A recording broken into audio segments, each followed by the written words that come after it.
RTI Live News. Ask for right.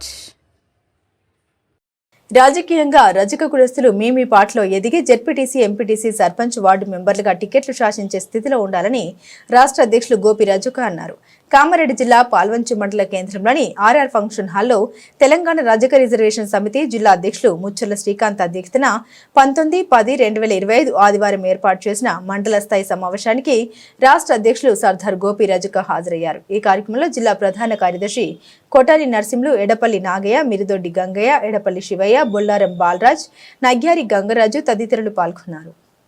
ఈరోజు కామారెడ్డి జిల్లా పాల్వంచ మండల కేంద్రంలో ఏర్పాటు చేసినటువంటి మండల సమావేశానికి జిల్లా అధ్యక్షులు మచ్చర్ల శ్రీకాంత్, రాష్ట్ర అధ్యక్షులు గోపి రజక, జిల్లా ప్రధాన కార్యదర్శి నర్సింహులు, అదేవిధంగా మండల నాయకులందరూ మరి హాజరు కావడం జరిగింది. ఈ సందర్భంగా ఏదైతే బీసీలకు 42% రిజర్వేషన్లు కల్పించాలని చెప్పి రేవంత్ రెడ్డి గారు తీసుకొచ్చినటువంటి ఈ 42 రిజర్వేషన్ని హర్షించదగినటువంటి విషయం.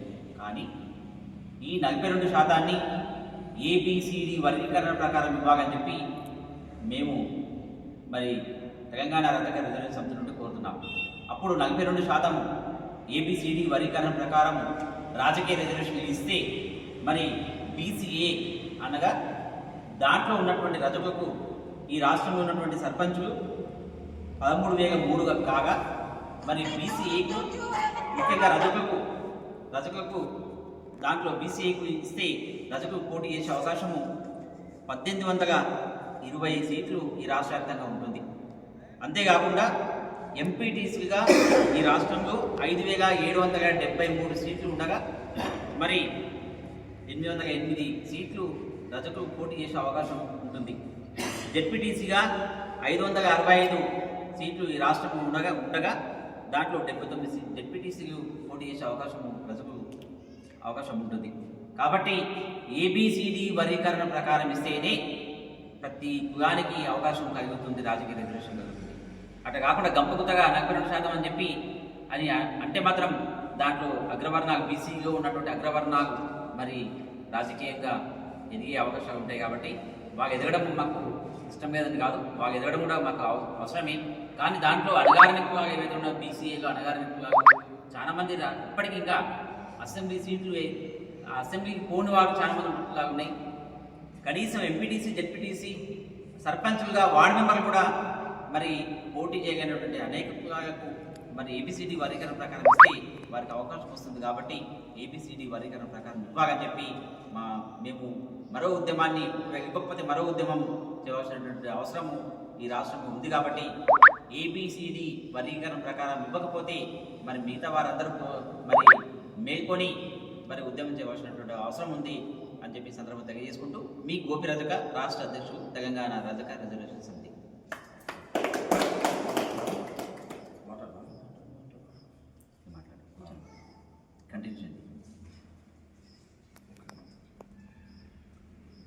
జువాడి శ్రీకాంత్, కామారెడ్డి జిల్లా అధ్యక్షులుగా కొనసాగుతా ఉన్నా.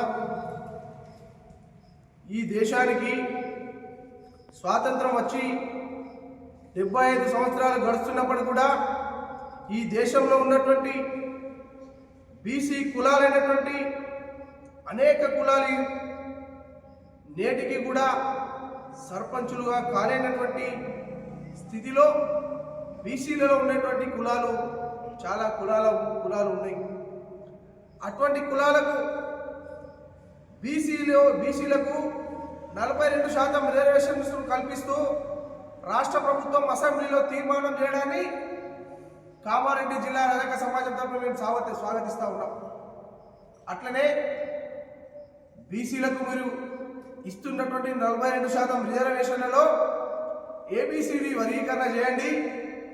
దాని ద్వారా బీసీఏలో ఉన్నటువంటి కొన్ని కులాలు ఇప్పటికి కూడా సర్పంచులుగా, ఎంపీటీసీలుగా, జెడ్పీటీసీలుగా కాలేనటువంటి సందర్భం మీరు ఏబిసిడి వర్గీకరణ చేస్తే వారికి రాజకీయ అవకాశాలు వస్తాయని చెప్పి మేము విజ్ఞప్తి చేస్తూ ఉన్నాం. కాబట్టి ఇక ముందు ఇచ్చేటువంటి రిజర్వేషన్లలో 42% రిజర్వేషన్లు ఏవైతే ఉన్నాయో దాన్ని ఏబిసిడి వర్గీకరణ చేయాలని చెప్పి కామారెడ్డి జిల్లా తరఫున మేము విజ్ఞప్తి చేస్తూ ఉన్నాం. జయ రాధిక, జయ ఎల్లమ్మ.